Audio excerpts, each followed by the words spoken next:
Welcome back, everyone, and happy springtime to you all. I'm Ricky Whitmore, and I will be covering breaking news. And instead of world news this evening, we decided to create something we like to call influential humanitarians of the world and their charity work. To my left is my co-anchor Julianne Roberts on MLC News, who will be joining me later in the show to interview MLC staff member Noah Girding. Then we have our weekend forecast with our weatherman, Thunderous Tom, and sports with Madison. Later on in the show, we will have our last history and music lesson with Professor Jeffrey. Then we have movies with our movie critic, Spencer. A special thanks to my great backup crew, Dominic, Tom, Madison, and Spencer, and our drivers Uncle Rich and Debbie.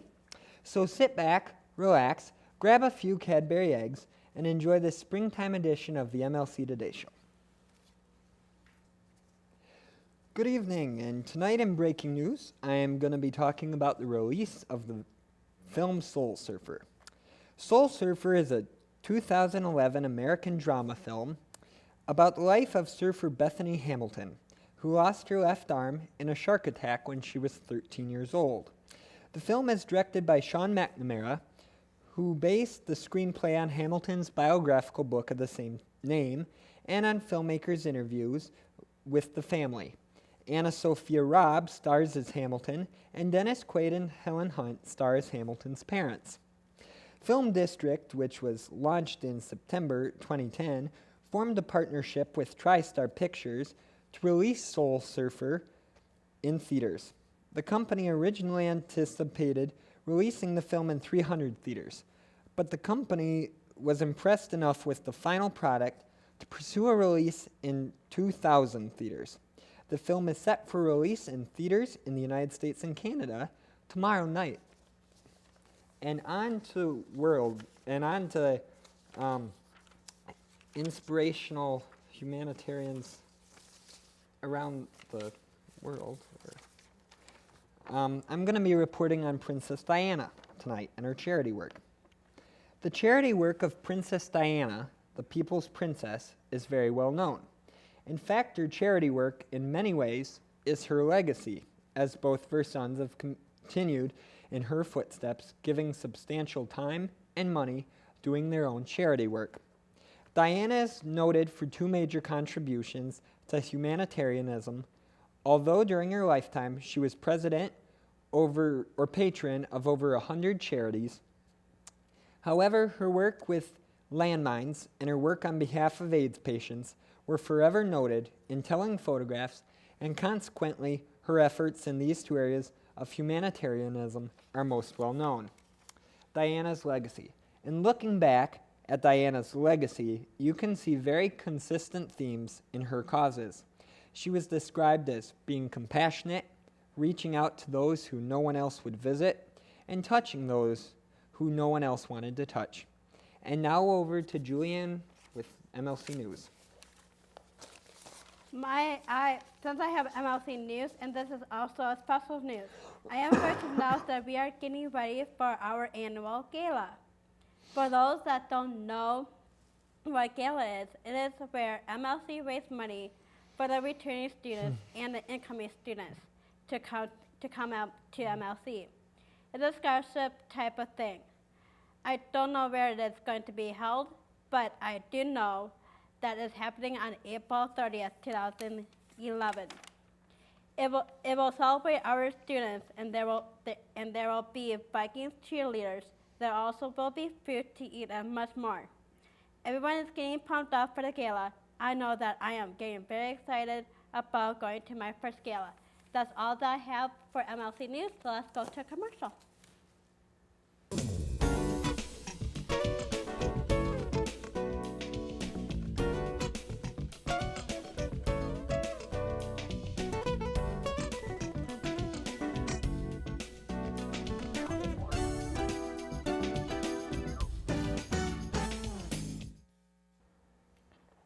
Hello and welcome back. The weather in the United States. The Twin Cities Severe Weather Awareness Week starts April 11th and ends on April 15th.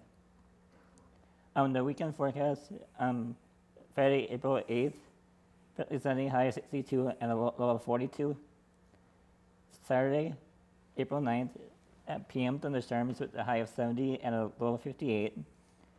And Sunday, April 10th, showers and thunderstorms slightly, high of 70 and a low of 44. Yep, and now on to sports with Maddie. Guten Tag. Howdy. I'm Coach Webb. And it's, of course, who wants to ride a cow over jumps? Not me. When Regina Mayer's parents dashed her hopes of getting a horse, the resourceful 15-year-old didn't sit in her room and sulk. Instead, she turned to a cow called Luna to make her riding dreams come true. Mrr. Hours of training and tons of treats, cajoling and caresses. Later, the results are impressive. Not only do the two regularly go on long rides through the southern German countryside, they do jumps over a makeshift hurdle of beer crates and painted logs. Regina Mayers jumps with her cow Luna over a hurdle in Laufen, southern Germany, on March 29th. She thinks she's a horse. Very sad. The gold-haired mare joked on a recent sunny afternoon as she sat atop the impassive brown and white grass-munching cow. It all started about 2 years ago, shortly after Luna was born on the mare's sprawling farm in the hamlet of Laufen, just minutes from the Austrian border. They started off with walks in the woods during which Luna wore a halter. Then Mare slowly got her cow more accustomed to human contact and riding equipment. About 6 months later, it was time to see how Luna would respond to a rider on her back. Mare sat in the saddle and all went as planned, at least at first. She was really well behaved and walked normally. She, said Mare, dagged out in riding gear, but after a couple of meters, she wanted me to get off. You could see that she got pit-peeved.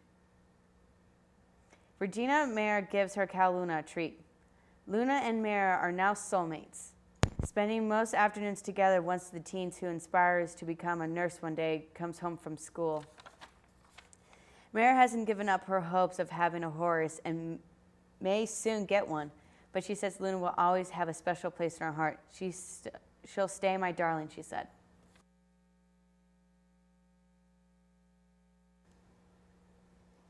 Hello, everybody. Welcome back to the MLC Today Show. This is going to be my last report. Today I'm reporting on Black Sabbath.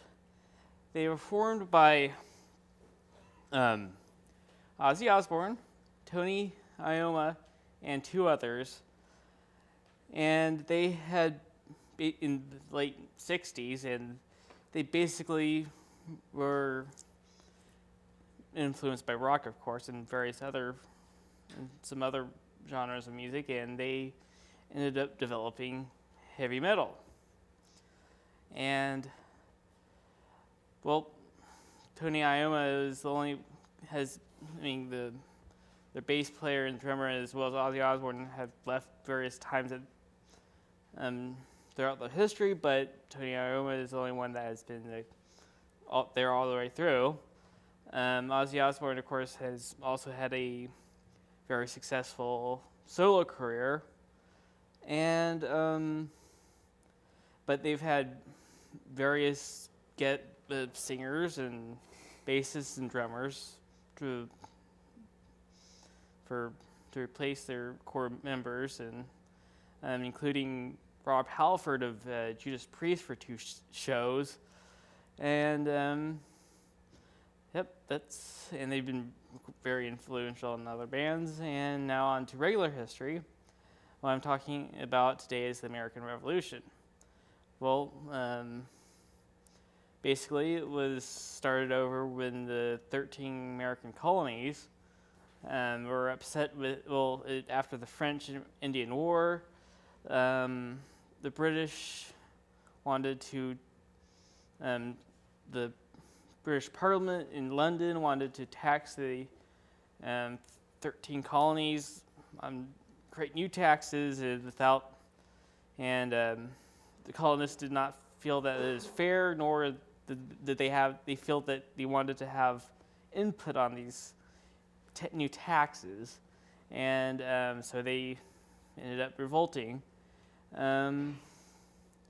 Major battle, like during the earlier part of the war, there's the Battle of Bunker Hill, which was actually fought on a nearby hill of Breed's Hill, and it ended up being the British victory, but they suffered huge losses. And history would only repeat itself in the Texas Revolution about half a century later at the Alamo. And but other battles included the Battle of Saratoga, which I believe was the one that convinced the French to join on our side, and various other battles that had happened during the war. In Battle of Valley Forge, which was an ambush against German mercenaries. And now on to Spencer with movie review.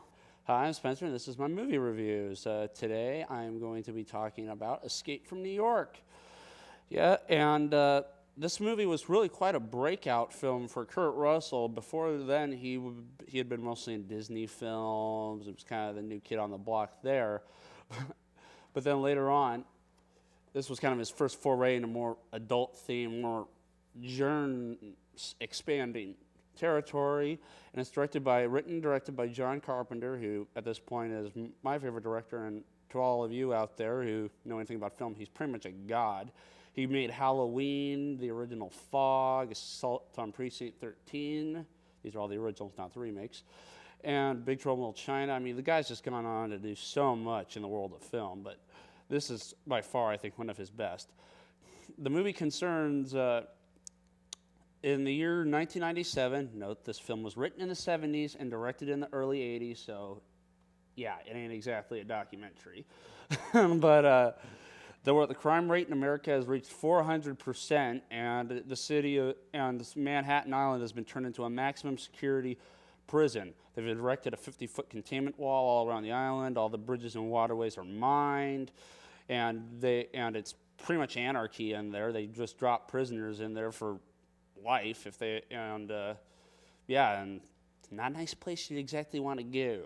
But anyhow, the U.S. is still at war with the Soviet Union, and tensions are hot. The president is going to a summit meeting to hopefully smooth everything out when a radical whack job takes over the plane and crashes it into the prison. Then Kurt Russell's character, Snake Plissken, is a legendary war hero and criminal. He ends up getting called in. He was already going to go into the prison to do a sentence, but the warden of the prison ends up getting him to fly a little jet glider in there and rescue the president, who's now been taken hostage by the inmates. And he ends up hooking up with an old cab driver that's still driving his cab despite all the hell that's going on in this city, and the brain man of the city, who ends up creating electricity and power and supplying gas for all the junker cars that people are driving. And they end up trying to find the president and get him out of there. And Snake Guy has a real big has a real incentive to do this, because the authorities on the outside have implanted 2 microscopic capsules in his arteries. If he doesn't get the president out within 24 hours, those capsules are going to dissolve and detonate, and he's going to be dead. So yeah, this film is really good. It also has the late great Isaac Hayes, who, if you love South Park, was Chef. He also created some of the best movie scores of all time, including Shaft. And this film is just an absolute blast. I loved it. When I first saw this film, I couldn't get enough of it, and I still can't get enough of it. So I really hope you enjoyed this review.